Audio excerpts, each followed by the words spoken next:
Babakona lamini e cɛ fara muso ka denmisɛn ani maabakɔrɔ Bakari an bɛ bɛɛ lajɛlen fo ka bɛɛ lajɛlen waleɲuman dɔn. Bɛɛ lajɛlen ka n'u n'ale jɛra donso bɛɛ n'a kungotafan don. Anw bɛ boli daliba dali ni ka kumasoba in sɛgɛrɛ n'o ye studio Cɔrɔnamɛ Camu ye. Bakari baara min b'an ɲɛ o de ye kunnafoni gafe.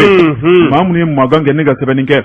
N'olu tilala sɛbɛnni na Bakari anw wajibiyalen don ni ka n da don a la ni k'a lase limanajo ma bamanankan cɛɲumanin na Bakari baara in a kɛcogo filɛ. Bi sɔgɔmada in na nɛgɛ kɛrɛfɛjuru bɛ Ami Jakite bolo e ni ne tɛnkulen don ɲɔgɔn na arajo jɛgɛfo ɲɛmayaso ka yamaruya kɔnɔ arajo minnu fana ka fiɲɛ tulukala minnu fana ka bila an na an b'u fo k'a daminɛ Kayi fo ka taa bila Menaka Mali kɔfɛ maa dɔw fana kɛn bɛ k'u ka réseau bila an kan n'o ye Facebook manu ye o tuma k'u bɛɛ ni ce sabu kunnafoni ale tacogo sira ka ca a fara ta ko in yanga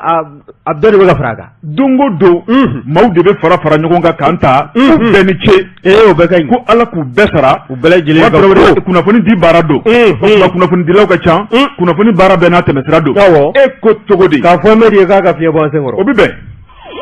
o Jabate naamu o kuma min bɛ taa dugutigi bulon na o t'a bɔ dugutigiden k'i kunda kogo la ne ko bala cogo bɛ di njɔ Bakari ne bɛ n tigɛ don joona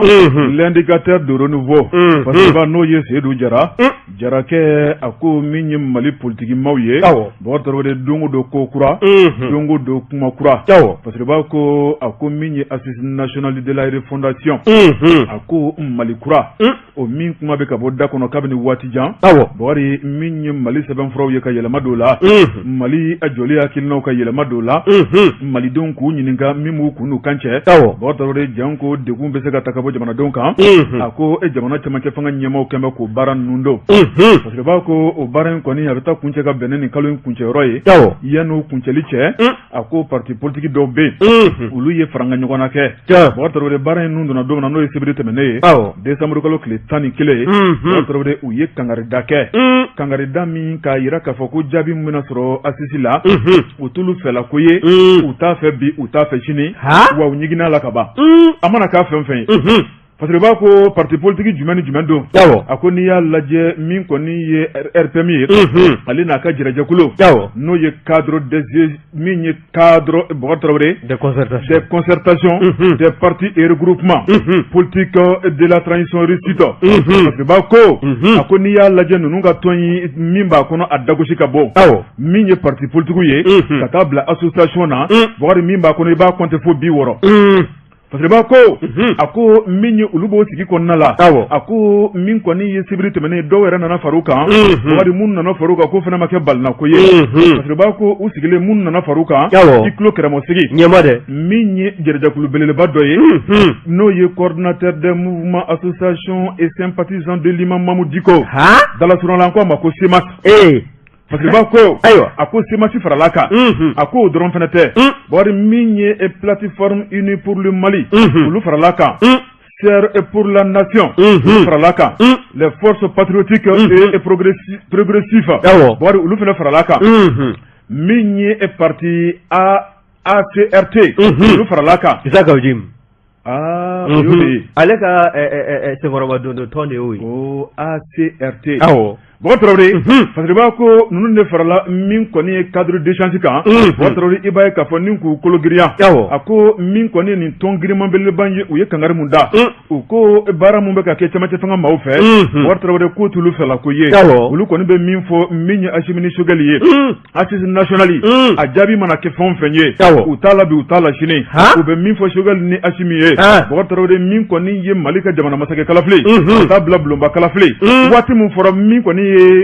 Bakari waati min fɔra i b'a ye k'a fɔ ko waati kelen k'a ka bato a bato cogo la n'o dun ma bato a bato cogo la 27 février 2022 27 février kalo tile 27 2022 Bakari ko n'o ma bɔ a bɔ cogo la an dun n'o cɛ tɔ tora kalo 3 bɔɲɔgɔnko ye Bakari dɔɔni ka jɛ a ko n'i ye fiɲɛ ta fɛnw lajɛ kalafili foyi ma daminɛ fɔlɔ Bakari ko maa bɛ se k'a fɔ sa ko kalafili kɔni tɛna se ka kɛ parce que b'a ko a ko ni jɛrɛjɛkulu kura mun sigilen filɛ nin ye sen kan u y'a yira k'a fɔ ni Mali ka jamana masakɛ kalafili ma se ka kɛ Bakari k'u bɛna bɔ ka bolon furancɛ minɛ dɛ Bakari ko n'u dun bɔra i n'a fɔ MZRF ye min ɲango Bakari ko n'u dun bɔra ni fanga b'u la ni fanga tula nu bi se kula nu ti se kula wato ro ko jema no ye ko ga sabali fasriba ko akwambe domina ko bi min ko ni fieta fanyo ko dona wato ro mi fendo ti fo me asifa be don ako min ko ni jamana masake kala fli wato ro dama do ala folo baramaka kaka nyesha mo folo fasriba ko min ye chama fanga nyema ye u ya ira ka fo min ye cadre de change mawye de ko ngani ya tu ko no ko ka chama fanga de blade ku be fe ka sama fo fini bo fo nere bo ayo fasriba ko agodi botoro ni ye ko tabolo laje ako sika konte mina min ko ni ye chama fanga nyemaw ye botoro de min ko ni ye wati mu fora ka dawtige no wati bana muni bina kesa mali do mena sika muni laje iba soro bena MTRF la de zage désobéissance civile min kara ibe kala ko kele fena taka ashimini sugale segare bo ete jonga kuma chef ye wa iba do mi do ka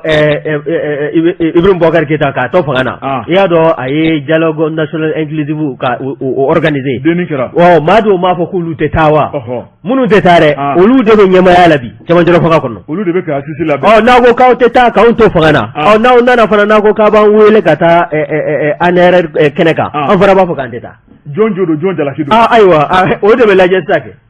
donc be ka ama so anta ma ka unto fangana wa an fara na le fleni aw ka be na mi fara ka fara teto ala beni ka tablo ya do ko ne o te jamana ko aywa jamana ko de beta kuna bini fle ay mimbo indicateur de renouveau kono Seydou Jara le ka sebeni indicateur de renouveau ka fara Seydou Jara ka ambu belaji le ko ni ne intérêt do ni sabambe bo sabambe do ka ma ko kika ma mi ga fasiri ye ni o ye fili esi so ye fili ko to sira to kan ga gwande ko ba oni ataka leje mi ye UDD president ye no ye chema Iber Kulubali ko ama kuna fundi barota ko sigi ani TV5 monde kuna fundi lo ni ywanjawa mi ye TV5 monde mawye uye asagara ni gata yin ga haglina na ko yalma haglina ye muye jamana yare maratu ta buloka ko ama ga cejala ni ka o dankena mayawa bawo mi ye chema Iber Kulubali aya jira aka jabu zeve ka jira ka fo mi ye jamana ye abe dinga ndo mina bele jilembe akalama wa mi ye uluga toy kata fara oni mawara munu fara me nyange na fu datulala etugo mina cadre de concertation madodo ulu bele jilende fara me nyanga wa nunu bele jilende ya jira ka fo jamana be tabulo minga ani chama joro fanga nyamo bala ka jamana mara tugo mina ko te ulu fela ko ye wani ya laje aye haginga ta ni ka nyeshi FM ma ode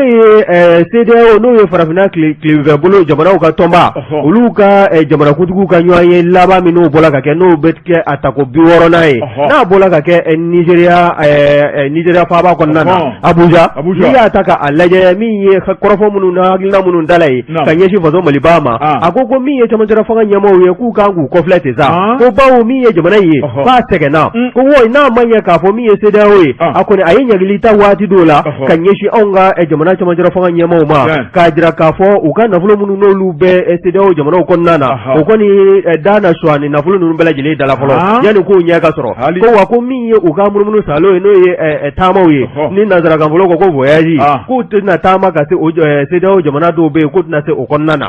ko to mele waga boy mi ye onga jamana chama jara fanga marabado ye ma ni kuningile kata se onga jamana yare shara sumbado mano esison ye ulu mado ko ni be te ngoni shinu na ka fo danzigina ke ulu ga munu salo la seda o fere sanvalala wa mi ye chama iberi aya jira ka fo mi ye idede ye alegan ni aga idede u hagle fami o de ye mi ye sogel ko kala mai ga ye ka ke mega jamana marachugo mina ko ni tabolo ko ta ulu fela ko ye ko wa ka ta jamana marachugo aka yelema wasa mi haglina munu ndala kabi Elaji Ibrahim Bokar Keita ka fanga dafri wati kabe utikalo tletani segi do ma sa 2020 ko haglina munu ndala no de chama joro fanga ka kanga kulungulo kalota ani segi ko nana o kalota ani segi ko ka labato ko no ma labato ka ko be gele ya ko sebe aya datu femi varana o de ko ko sa dai na mi isa ka ujime ka ta se Dr Umar Margoma ulu gam na ka datugu ana yongo wara munu no lumna na ku do ka sola ko tabulo mi vleni ko ma be se ga fo ko democracy kala kala femi ngama no de ko beya o tabulo be se ka walanga ta onga jamana selege nani ko nana ko haglina nunu bala ka bindugu maka se da ka ni ka terege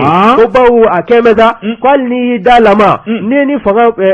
marabo haglina mata fangile ko ni na mnani ki do berala ibe wele ki nyininga wa nyiningali ko fe na ke Europa yayi ni ga ti do ka so ko nana ko tabulo mi vleni ko no mabbo jamana ko nana ka be ke sabu jamana do ukanyu gunywana wa mi jamana marabo ya awati ni na duni gama ila jile ka se ka i hami ka nyeshi uma ko bawu min ye jamana ye ko ni kɔfilɛ ma kɛ a la min ye kɛlɛ min bɔla ka kɛ marsikalo tile 26 san 1991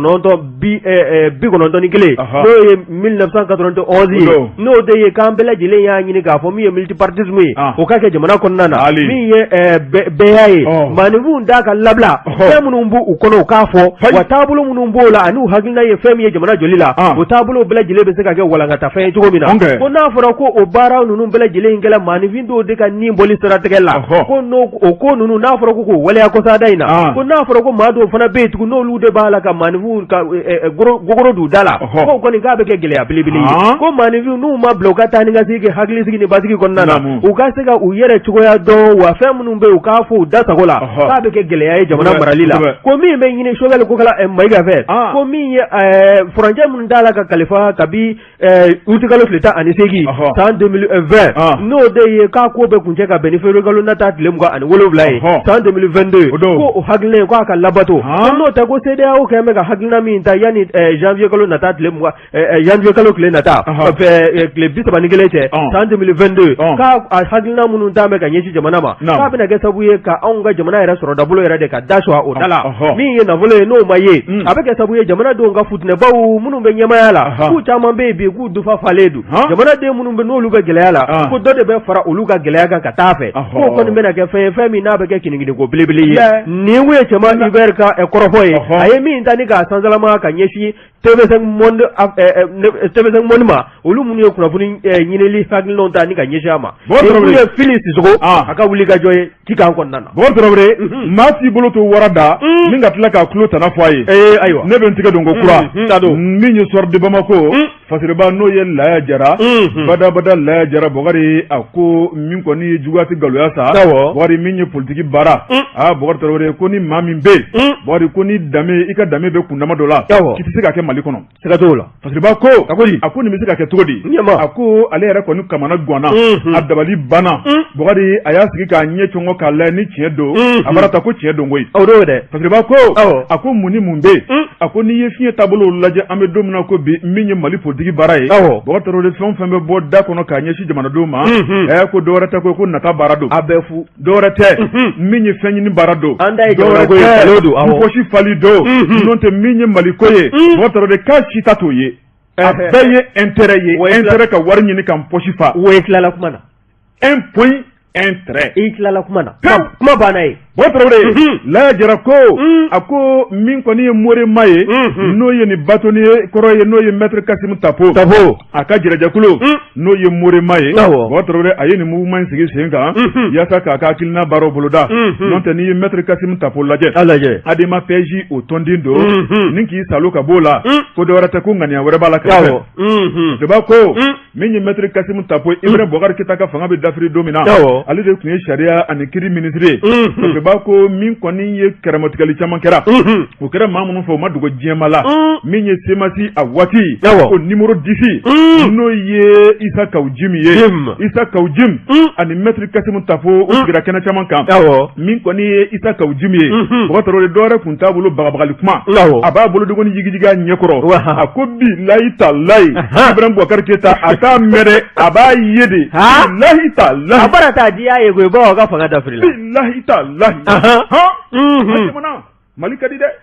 Bɔkari Tarawele ni nin n'a ɲɔgɔnko tɛ Buwa Jabate Isa Kawujim b'anw ka assemblée kɔnɔ n'a sɔrɔ ka don a kɔnɔ wa fukɔrɔnin don ka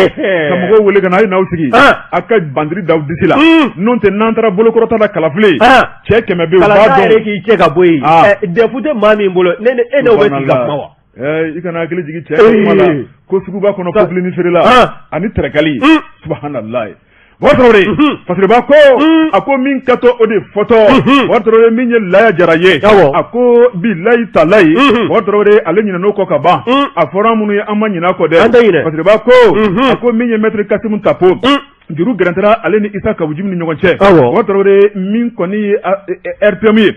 n'ale de tun bɛ fanga la n'a fɔra ko RPM i b'a fɔ ko Manden masa Ibrahim Boubacar Keita u y'a datulu la k'a da jaba la a y'i sabali a y'a to an ka bɛn a y'i sabali gɛlɛya bɛ jamana kɔnɔ a kana dɔ ko ka fara kan a y'i sabali Mali mago bɛ basigi la u ko Ibrahim Boubacar Keita k'e kunkolo to jamana in kunna an ti sabali an ti segin so o tuma fo IBK de ka fanga bila parce que b'a ko n'i y'a mɛn ko IBK i b'a fɔ ko RPM kɛlɛ mun taara ni ka RPM sɛgɛrɛ kɛlɛ mun taara ni ka Ensemble pour le Mali sɛgɛrɛ o y'a sɔrɔ de ko min ye ni cɛdenw ye k'u ɲinɛn'o kɔ dɛ parce que b'a ko a ko min kɔni ye Maître Kasimu Tapo ale de kɔni kɛra sababu ye min ye Isa Kabujim ye nin waati labanw na o y'a sɔrɔ de a ye weleli min kɛ commune 4 tribunal la o y'a sɔrɔ de ni k'a kɛ wo kɔnɔ maa min y'a labɔ ko de Maître Kasimu Tapo ye a filɛ dɛ a bara taa a di boulevard de l'Indépendance la ka manifu su u taara Tapo ka l'hôtel k'a kari ka tasuma ta Allah subhanallah Mali ka di koyi maaw bɛ ɲinɛ kojugu nin ko ninnu ma kɛ san 100 san 50 koyi a kɛra an ɲɛna sisan encore a bɛ mémoire la Boubacar Traoré Laya Jara ko a ko jɔn tun bɛ se ka sigi k'i miiri k'a da la ko ni cɛ fila bɛna se ka sigi kɛnɛ kelen kan ni k'u tigɛ di ɲɔgɔn ma Boubacar Traoré k'o kɛra dɛ ni maloya banna adamaden na i bɛ don da dɔ siga t'o la Maître Kasimu Tapo wari k'a ye Isa Kabujim labɔ kaso la Isa Kabujim ko k'ale kɔni ɲɛ bɛ maa min na politique baara la cɛŋana la maa min bɛ se ka tiɲɛ fɔ maa min ka hakilinaw ka ɲi ko ye Tapo ye o tuma Tapo kɛ n b'a ka imperturbable ye sisan wa kunu Tapo kun ka hakilina man ɲi bi de Tapo ka hakilina ka ɲi l'imperturbable subhanallah a bɔra Assimi kɔ a kɛra Tapo ye le deuxième imperturbable Mali Boubacar Traoré Laya Jara ko k'a ti fɔ ka ban koyi a ko n'i y'a lajɛ tuguni o Isa Kabujim kelen o ni Docteur Bokari Tere ta ka sigi kɛnɛ kelen kan ko mun ye Tere ta de sɔrɔ ayiwa ɲininkali kan ka kɛ maaw banna Mali kɔnɔ wa kɔnɔnafili jumɛn bɛ Tere ta la ko Isa Kabujim kan ka don Tere ta ka tɔn na wa Tere ta bɛ sigi yɔrɔ o yɔrɔ ko Kabujim kan ka sigi yen wa ko Mali politique filɛ nin ye dɔwɛrɛ tɛ patikolonba jɛ an man ni ɲɔgɔn ye nka an mago bɛ intérêt kelen na an man ni ɲɔgɔn ye an k'o bila kɛrɛfɛ an k'an bolo di ɲɔgɔn ma an ka intérêt commun an k'o ɲini bɛɛ k'i ta bila a kun an ka tɛmɛ ni ɲɔgɔn ye Mali politique filɛ foyi tɛ nin kɔfɛ anw kumalikɛlaw u bɛ k'anw de kɛ popapo ye don o don anw de b'a fɔ a bɛ tan n'anw ye min ɲɛ an b'o fɔ kunu nin ne nin man di sɛbɛnnikɛlaw b'o sɛbɛn nka bi nin ne nin ka di timin a filɛ dɛ a ko filɛ dɛ Soir de Bamako Laya Jara ale ka sɛbɛnni don Jabate Soir de Bamako ka fara n denkɛ Laya Jara kan an bɛ a fo ni ne ye n tɛgɛ don ni sɛbɛn bɛ bɔ ne ye Soir de Bamako bila ne b'a ta fari n'i ye Soir de Bamako ta maa min ka fasiri ye nin ye o ye Baba Danbɛlɛ ye Baba Danbɛlɛ ale fana ye nin hakilina in sɔrɔ Radio France Internationale ka kunnafoni di sira fɛ n'i ye kɔrɔfɔw lajɛ halisa an bɛ CEDEAO nɔfɛ n'o ye farafinna tilebinfɛ bolo tɔnba maa minnu jamana minnu bɛ o kɔnɔna na o jamanakuntigi olu ka ɲɔgɔn ye kɔrɔfɔ b'a la ka taama u nɔfɛ halisa n'a ma ye k'a fɔ u ye ɲɔgɔn ye u ye ka ɲɔgɔn ye senfɛ Nigeria kɔnɔna na Abuja i b'a ye k'a fɔ u bɛna fɛn dɔ kan ni kɔni o y'o kɛ kunnafoni di gafe n'a bɛ wele ko communiqué final wa n'i ye kɔrɔfɔ in lajɛ labɛnw n'i y'a ta k'a lajɛ min ye CEDEAO yɛrɛ a wolosɛbɛn dilali a kɛra anw ka faso Maliba kɔnɔna na wa min ye CEDEAO jamana faamaw ye o bɛɛ lajɛlen bɛ o maana ni o tariku o bɛɛ lajɛlen bɛ a kalama wa n'i ye kɔrɔfɔ in lajɛ kokura min ye CEDEAO jamana minnu bɛ jamana kuntigiya la an bɛ don ko bi n'olu kɔni b'a la ka fara ɲɔgɔn kan k'a fɔ k'u na kuma anw ka jamana kunkanko kibaruya la i b'a ye k'a fɔ a ko a bɛ ɲini ka kɛ i b'a fɔ ɲɔgɔlɔnbɔ bawo min ye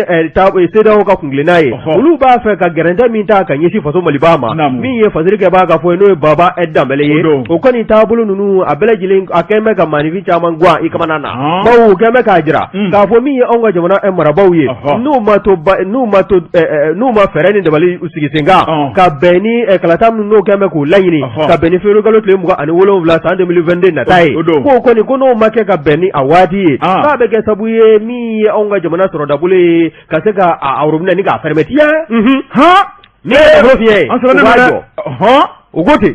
min y'o ka laɲini ye o de ye halisa ko jamana n'o ye cɛmancɛrɛ fanga ɲɛmɔgɔw ka taabolo ye n'u ka wulikajɔ ye min ye colonel Assimi Goïta ye ale min bɛ cɛmancɛrɛ fanga ɲɛmaaya la ka taa se an ka jamana fangabulon ɲɛmaa ka wulikajɔ n'a ka ministrew ma n'o ye Dr Choguel Kokala Mayiga ye k'u cɛsiri ko bawo min ye calendrier électoral ye o de ye ka waati fɔ waati min ni cɛmancɛrɛ fanga bɛ ban o kɔnɔna na ni kalata u bɛ kɛ mɔgɔ ka sugandi kalata sira fɛ ka kɛ jamanakuntigi ye k'o kɔni cɛmancɛrɛ fanga ɲɛmɔgɔw dɛsɛmɛ k'o kɔrɔfɔ de bɔ ni ka bi wa min ye Jamilu Bitari ye ale min kɛmɛ M5 RP ye n'o ye Mouvement du 5 juin du Rassemblement des Forces patriotiques ye n'an k'a ma ko M5 RP ale min kɛmɛ olu ka kuma lasela ye a kɔni ye kɔrɔfɔ bɔ k'a bi a y'a jira k'a fɔ ko min ye CEDEAO ka nin lajɛrɛ kɔfɛ u ye hakilina minnu da ka ɲɛsin anw ka jamana ma ko yanni janvier kalo nata tile 31 cɛ san 2022 ko anw ka jamana cɛmancɛ fanga ɲɛmaw u ka hakilina dɔ bɔ n'o bɛ chronogramme dɔ kofɔ min bɛ kalata ko bɛɛ lajɛlen maana a ko ko fiɲɛ nana ɲɔsurula bolo sɔrɔ Sanagoyi ko bawo hakilina min bɛ u la ten CEDEAO ɲɛmaw yɔrɔ ka ɲɛsin anw ka jamana ma k'o fana ye anw ka cɛmancɛ fanga ɲɛmaw ka hakilina ye bawo u y'a jira k'a fɔ yanni janvier kalo yɛrɛ cɛ k'o yɛrɛ ka jan ko yanni janvier kalo yɛrɛ bɛ jɔ ko hakilina dɔw bɛ anw ka jamana cɛmancɛ fanga marabaaw la k'u bɛ na kɔrɔfɔ dɔw bɔ ni k'u ben ani hakilinaw ni kungilenna dɔw bɛ yen k'o ta k'o di CEDEAO ɲɛmaw ma min bɛ se ka kɛ sabu ye o kɛn bɛ k'u ɲi min genge anw na o bɛ se k'u ɲi bɔ an na ten wa n'i ye kɔrɔfɔ in lajɛ min ye Jamilu Bitari ye a kɔni y'a jira k'a fɔ M5 RP ka taa fara min ye cɛmancɛ fanga ɲɛmaw ye u bɛ wuli ka jɔ la min ye jamanadenw ye u ni kun bɛ se ka lafiya cogo min na n'a ma ɲɛ k'a fɔ k'u farala ɲɔgɔn kan ka bɛn ni utikalo tile 18 dɔ ye san 2020 ka Elhaji Ibrahim Boubacar Keita k'a ka fanga ni k'a daraki ka bɔ a bolo n'i y'a ta k'a lajɛ min ye o kɔrɔfɔ n'u hakilinaw ye k'u bɛ o hakilina ninnu nɔfɛ gɛlɛya minnu n'olu tun bɛ jamana kɔnɔna na o gɛlɛyaw bɛ se ka basi cogo min na o fɛɛrɛw de b'a la ka tigɛ nka ko min ye assise nationale de la refondation ye ko n'o fana n'o ma sigi sen kan min ye chronogramme ye k'o fana tɛ se ka bɔ ka ɲɛsin CEDEAO jamanakuntigi ninnu ma wa n'i ye kɔrɔfɔ lajɛ fan wɛrɛ fɛ min ye Amadou Koita ye ale ye parti politique dɔ ɲɛmaa ye ale kɔni n'o ye PS Yelenkura ye a y'a jira k'a fɔ fɛn min ɲini bɛ cɛmancɛ fanga ɲɛmaaw fɛ o de ye ka kalata kɛ ka bɛn ni février kalo tile 27 nata ye san 2022 fɛn min ɲini b'o fɛ o ye ko n'a tɛmɛna o kan i n'a fɔ i yɛrɛ y'a fɔ cogo min na k'u na fɛɛrɛ wɛrɛw boloda minnu bɛ se ka kɛ sabu ye cɛmancɛ fanga ɲɛmaaw ka fanga ni ka se ka fiɲɛ don a kɔrɔla la nin ye wele sɛbɛn fɛn min n'an y'a sama ka bɔ Soir de Bamako kɔnɔna na Baba Danbele ale fana y'a sɔrɔ source RFI fɛ kuma ka ɲi Jɛ ka pip k'a ka feerefɛnw lakodɔn nɛgɛ kanɲɛ 12 sera Bamako k'a fɔ jiginɛw ka bonyamasegin bɛ aw ye Bodebate Namu Ndara Nana Dandigele Batola Niko Bala Chukobeti Bori ne bentike no kokura kado notre voix Madreba no ye la rédaction Bor Traoré Migne Ozo Foroka direction nationale Bor Traoré Angataye ngunu kuma dobe sena Bor Traoré Nandu Mantogo Abarata nenga tieni ngalon ku wobe ka bonyona Bor Traoré amisonga do echeba kala gashila Madreba ko agodi ako nite chendo eba fako hey ako Migne directeur national des eaux et forêts Bortoro no ye inspecteur général Ousmane Sidibé Bako akoni ye Ousmane Laje Bogari Malitu Mogobe kadri muna minye kadri yere Bogari naba ka barado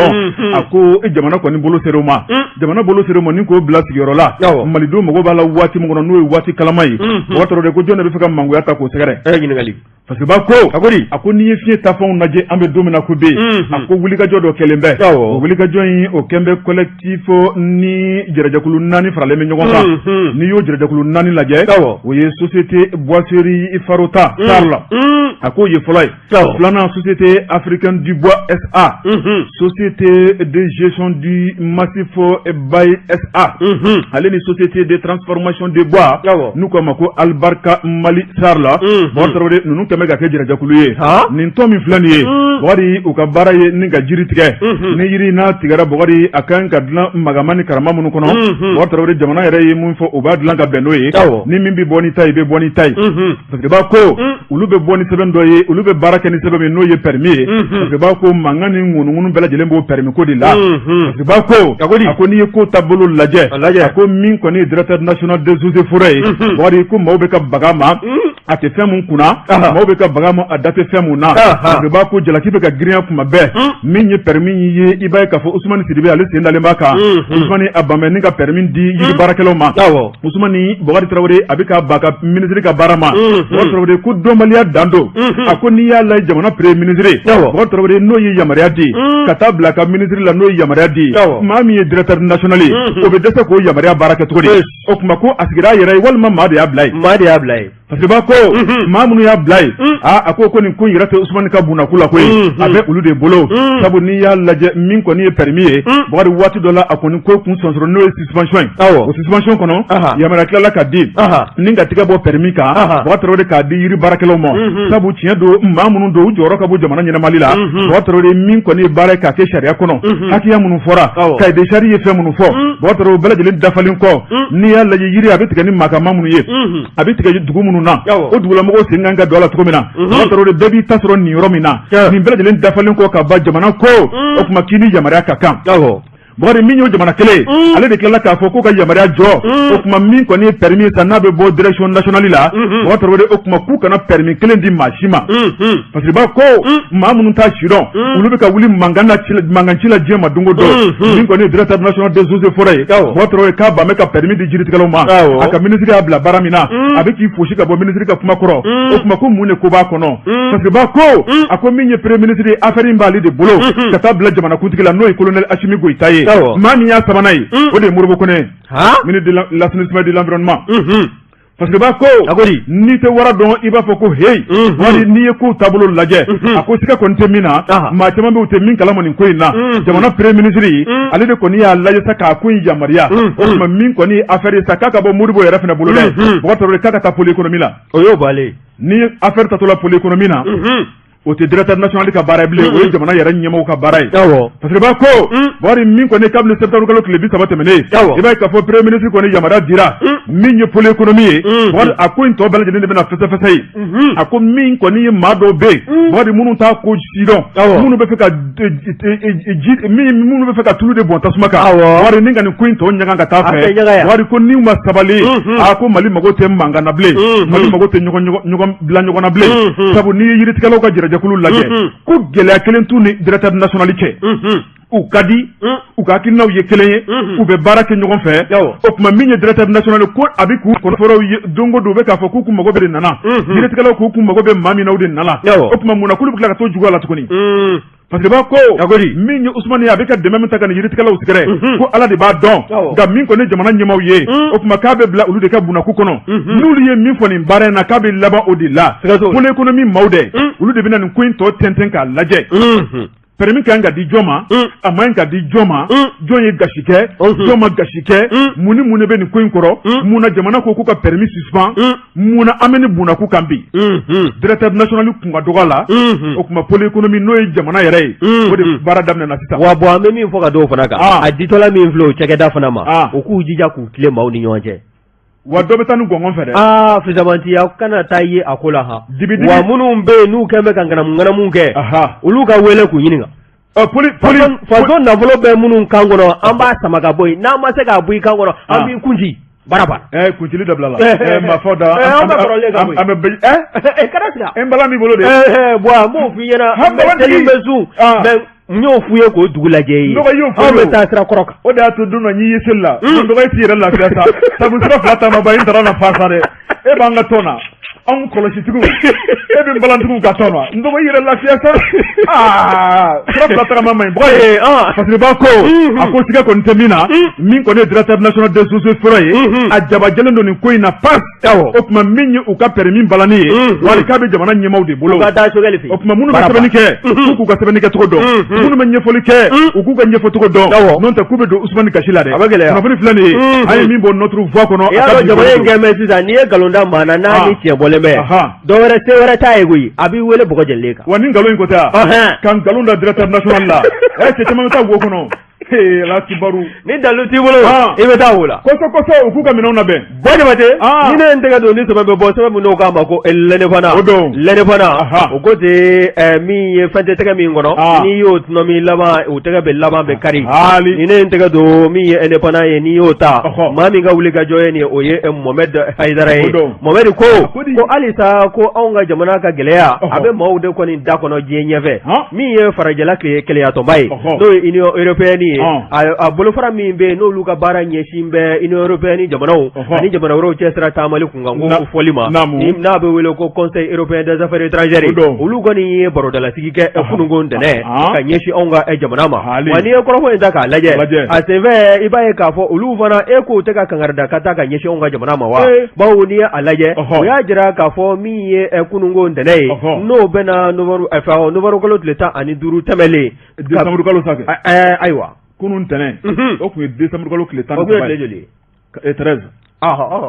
billet le 14 min y'a sɛbɛn o de fili la fajiri kɛba maa bɛ se k'a fɔ fili bɔra ale ka fanfɛ wa n'i ye kɔrɔfɔ in lajɛ min ye utu kalo tile 30 tɛmɛlen ye min kɔni senfɛ Nations Unies o min ye jɛnsɛli naani tɔnba ye olu kɔni ye laɲini kɛ ka résolution dɔ ta ni a bɛ wele ko résolution 2584 min n'o ta la san 2021 kelen in kɔnɔna na min kɔni tun bɛ ko dɔw maana n'o bɛ anw ka jamana taabolo ni ka o kofɔ n'a bɛ élection ko ni ka a maana wa n'i ye kɔrɔfɔ lajɛ min ye Union européenne ka ni maa ninnu ye n'o ye Conseil européen des affaires étrangères a ɲɛmaya bulon kɔni y'a jira k'a fɔ min ye anw ka jamana ye fɛn min laɲinilen bɛ u fɛ o de ye chronogramme dɔ ka sigi sen kan min ye kalata kan ka kɛ furancɛ min kɔnɔna na cɛmancɛ fanga n'o ye transition ye o kan ka kɛ ka dan yɔrɔ min na o bɛɛ lajɛlen ka maana a kɔnɔna na bawo min ye CEDEAO ye o ka sanction n'o y'o ka ɲɛgili ye o talen kɔ ani CEDEAO kɛn bɛ ka ɲɛgili kura min bolo fɛɛrɛ tigɛ ka bɛn janvier kalo nata tile 31 ma san 2022 kɔnɔna na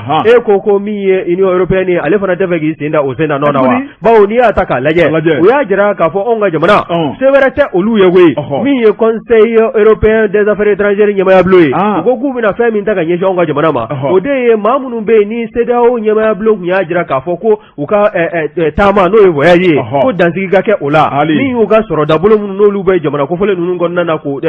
gogoro don bɛɛ lajɛlen na ni k'a suwa ko olu fana ka hakilina bɛna kɛ fɛn min ye o de ye an ka maaw tɛna munumunu salo kɛ olu ka Union européenne jamanaw u bɛ jamana n'o bɛ Union européenne kɔnɔna na ko u sen tɛna dɔ o dugukolo sanfɛla la o tɛmɛnen kɔ kokura min y'u ka sɔrɔw fana ye u bɛɛ lajɛlen ka se ka gogoro don a bɛɛ lajɛlen na u ka jamanaw fɛn fɛn bɛ yen n'u b'u ka tɔn kɔnɔna na o fɛn fɛn bɛ kɛ sababu ye ni ka nafolo ta ni k'a di anw ka faso Maliba ma u bɛɛ lajɛlen kangarida kan bɛ ta ka ɲɛsin u ma nafolo dɔrɔmɛ kelen a kana di anw ka jamana ma fo ka taa fɔ min ye kalata ye o kɛla min ye Union européenne ye ale kɔni y'a jira k'a fɔ ni hakilina min filɛ nin ye olu bɛna fara CEDEAO kan min ye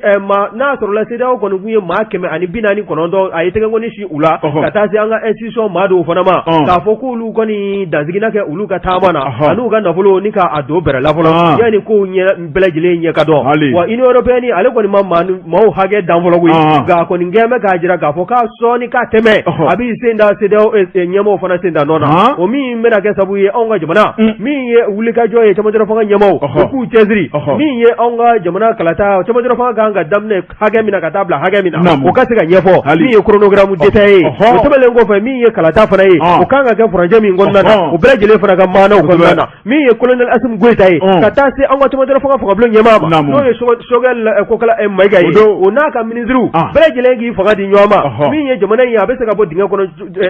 joona cogo min na o fɛɛrɛw ka tigɛ ka da tulo bulon tulo kan olu ka laɲini ye o ye n'o tɛ Union européenne a y'a jira k'a fɔ ko ni nin n'a damanda cɛla ka bɔ yen olu bɛ jɔ Mali kɔkɔrɔ min ye Sahel jamanaw ye dɛmɛ minnu n'a ka kan o n'o ta k'o ɲɛsin aw ma nin kun ye tɛmɛ min n'an y'a sama ka bɔ lɛnɛbana kɔnɔna na Mohamed Haidara a ka fasiri don kuma ka ɲi an bɛ dɛgɛ min o bɛ bɛn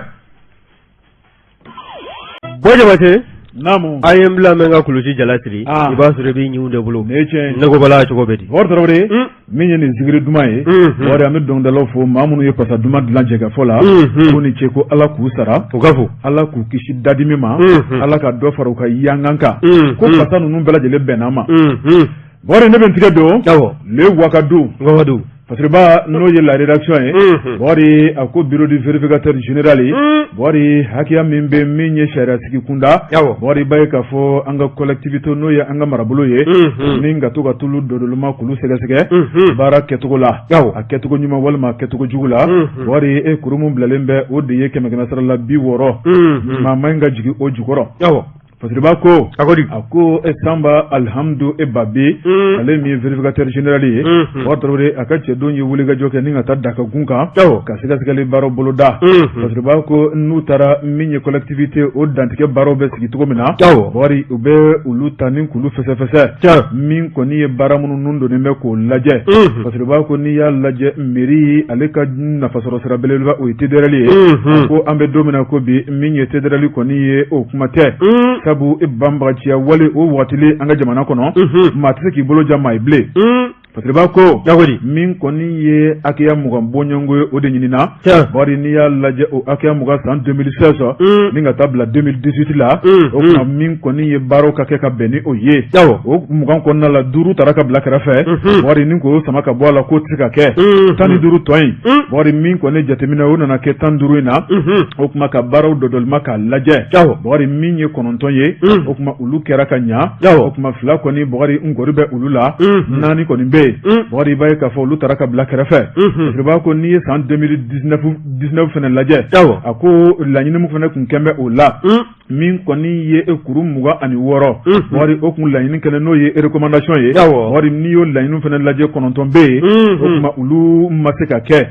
u ma se ka kɛ ka sababu kɛ banbagaciya wale min ye lakanabaliya ye bari tarawele ka sababu kɛ nafolontanya ye ka 7 bɛ yen bari olu sera ka boloda 100 sara la 41 sɔrɔ olu la o kuma kuru 7 wɛrɛ bɛ yen o kuma olu fana sera ka boloda fasiriba ko a ko n'i ye nin ko bɛɛ lajɛlen taabolo lajɛ n ka muso ko ɲɛnabɔra tɔ tora wari ko ye foyi ma daminɛ fɔlɔ a ko min ye bureau du vérificateur général ye bari nin sɛgɛsɛgɛli baara min bɛ boloda fɛ ko baara ɲuman ba nka n'i y'a lajɛ bari nafolo kan baara kan ka kɛ ni nafolo minnu ye bari n'o tɛ bolo kɔnɔna la abada laɲini minnu kɛlen don collectivité fɛ ko laɲini tɛ se ka sabati a ko segu dɔrɔn tɛ koyi bari n'i y'an ka marabolo kelen na bɛɛ lajɛlen ta k'a lajɛ a bɛɛ lajɛlen bɛ kulo ni haminan kelen ye a bɛɛ lajɛlen ka jɔrɔna ko ye kelen ye o de ye bamanciya wale don bɛ an ka dugu kɔnɔ maa minnu bɛ n'an jugu ye n'o ye dugudenw ye u ka lɛnpo min kan ka sara ka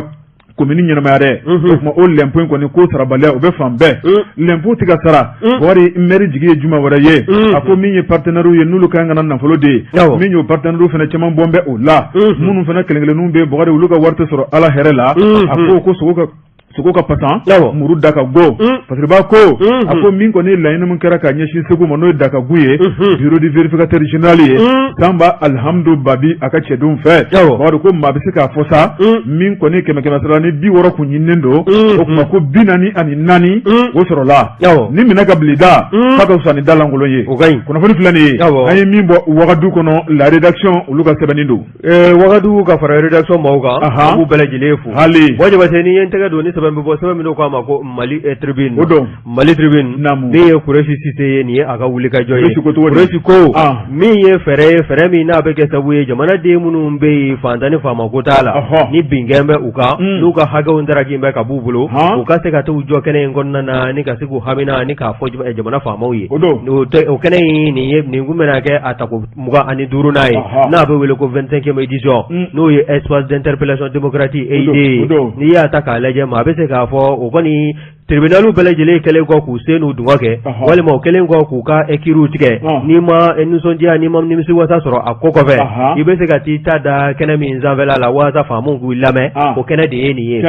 ko in baara ninnu bɛɛ lajɛlen bɔra ka kɛ dɔgɔkun laban tɛmɛnlenw na wa n'i y'a ta k'a lajɛ dossier dugukoloko dossier 31 o de tun bɛ fɛɛrɛ in sanfɛla la min ye Dr Choguel Kokala Mayiga n'a ka gouvernement u kun welelen don wa tɛgɛnkɔni kun ɲɛsin b'u la walasa u bɛ se ka ni maa ninnu bingɛla minnu ka u ɲɛji bɛ se ka cɛ cogo min na Choguel ko o fɛɛrɛw tigɛ joona wa n'i ye kɔrɔfɔ in lajɛ min ye wulikajɔ ye fasiri ka b'a ka fɔ la n'o ye Kuresi Sise ye Kuresi y'a jira k'a fɔ envers min n'a y'i sɔnni sigi o kan fasiri in kɔnɔna na o ye misiri 3 kun kan ko kibaruya ye misiri fɔlɔ o bɛ Kalabankura misiri fɔlɔ in a comité de gestion maaw olu ni dunanjigi yɔrɔ min n'o bɛ Kalabankura kɔnɔna na n'a bɛ wele ko hôtel Flamboyant n'i y'a ta k'a lajɛ a jirala k'a fɔ k'a ni misiri n'o ye alabato yɔrɔ in ye k'a n'o ka surun ɲɔgɔn na kojugu o kɔni kɛla sababu ye furugu ani fɔɲɔgɔnkɔ o ka don loteli baaralaw ni misiri commission de gestion maaw ni ɲɔgɔn cɛ wa min ye waati dɔ la i n'a fɔ hakilinajigi san 2002 n'i y'a ta k'a lajɛ min ye misiri maaw ye ka fara maa wɛrɛw kan a donni kama o kɔni taara k'u kunda loteli in kan n'o ye hôtel flamboyant ye ni ka se ka taa a fɛnw bɛɛ lajɛlen kari k'a fɔ k'u na dankari kɛ hali a baarakɛlaw la a ko kɔni ala de fara la an kan a ko sela ka kunbɛn joona min ye a ɲɛmaa ye n'o ye Nathaniel Dambele ye ale kɔni ye a jira espace d'interpellation démocratique kɔnɔna na nin donni kama k'a fɔ ko ale ka hakɛ fana a ka ɲini ka di a ma bawo ale ka loteli a baarakɛlaw ni misiri commission de gestion maaw o kɔni b'a la ka ɲɔgɔn lajɛ woni fɛ bɛɛ lajɛlen kɔni ta b'i kɔnɔ o kɔni kun tɛ bɔ fɛn min na muɲu tɛ o ɲɛ min ye kɔrɔfɔ in ye a gɛlɛya kojugu e ko o ma wuli ka se au conseil islamique président ma wa n'o ye Bani ye Bani kɔni kumana o ni ɲɔgɔn cɛ wa min ye hakilina dɔw ye o kɔni bɔra ka fɔ o ni ɲɔgɔn cɛ waasa ko in kɔlɔlɔ a bɛ se ka da cogo min na misiri filanan ne y'o ka kɔrɔfɔ ta ni k'a lajɛ o fana ka kɔrɔfɔw ta la ni ka bila ni fɛrɛ sanfɛla la n'o ye espace d'interpellation démocratique ye wa n'i ye a kɔrɔfɔ in lajɛ a bɛ fɛn min nɔfɛ o de ye ko misiri dɔ fana bɛ yen min kɔni a minɛna ni k'a di agence des musulmans d'Afrique olu ka agence o de kɔni nin kɛnɛ in minɛna ka di o agence de ma o ka se ka misiri jɔ a kɔnɔna na ma ka taa sɔrɔ maa min ka yɔrɔ do o kɔni o ma jɛ ni a ye min kɔni ni titre foncier bɛ a bolo ni bin kɛla kan fana wa n'i ye kɔrɔfɔ in lajɛ a kɔni a jirala k'a fɔ min ye agence des musulmans d'Afrique ye o min ni o kɔni ye maa dɔ ka terrain ala ma hinɛ na jatigɛ dɔ wa a denkɛ fɔlɔ n'o ye Mamadu Jakite ye o kɔni taara espace d'interpellation démocratique fɛrɛ in sanfɛla la waasa a ka hakɛw u ka tiɲɛ a ka minɛ ka di u ma min ye jamana faamaw ye kɔrɔfɔ in bɛɛ lajɛlen a binna o dulo kɔnɔna na o y'a jira fana k'a fɔ kɔrɔfɔw faamu na min y'an ka ministre ye ministre min n'o ɲɛsin bɛ taamako ma n'o ye ministre transport ye ka taa se an ka jamana nafoloko ma n'o ye ministre finance ye ani an ka kalanko n'o ye éducation ye nin ministre ninnu bɛɛ lajɛlen tun bɛ ka fara fangabulon yɛrɛ ɲɛmaa ministre kan n'o ye premier ministre Choguel Kokala Mayiga ye a kɔni ye a jira k'a fɔ ninnu filɛ ka kɔrɔfɔ bɔ k'a bin a na fɛɛrɛ ni dabali tigɛ a la joona wa ko hali a tɛ mɛn koyi ninnu bɛɛ lajɛlen ka hakɛ u na bila a minɛn kɔnɔna na wa misiri sabanan o bɛ yɔrɔ min na n ye yɔrɔ min ko fɔ sisan sabanan in bɛ fan min fɛ o ye Sogonikɔ ye olu filanan in o bɛ Buguni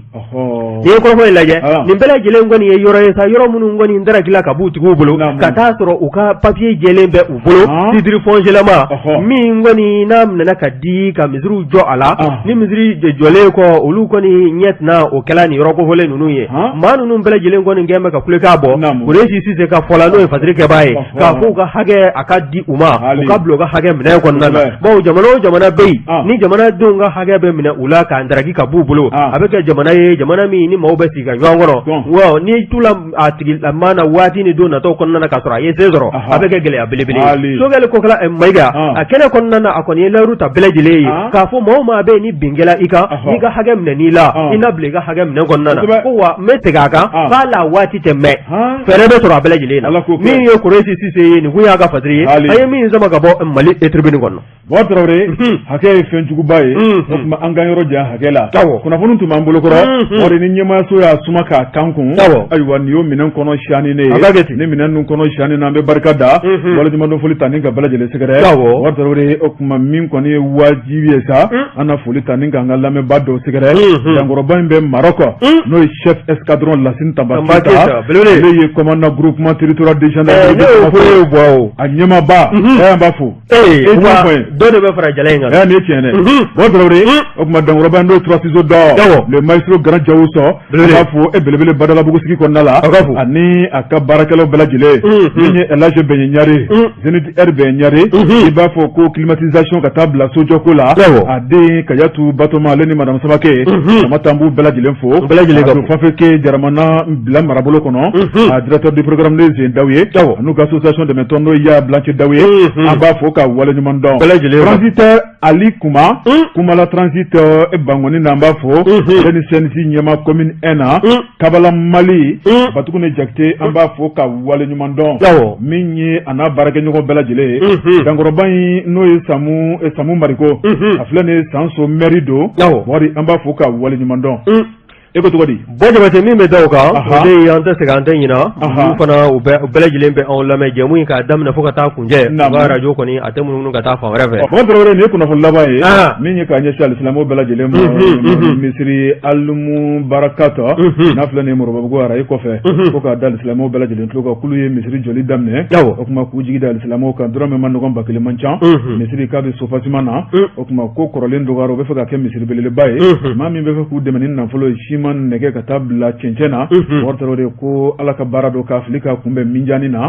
kuma bisika u ka trésorier wele ka président wele noye mambe traoré wortore 76 03 04 68 76 03 04 68 akara ka wele ka grima mine walma ka afli orange money la kuma ka afrika kumbe minjani do wari ala ka anafolo no ya mbela jele amina ya rabbi ma anga doni dawfe wari ambe bitabla ya wortore bo jabati ami jaktale tumbulo be kara fejurula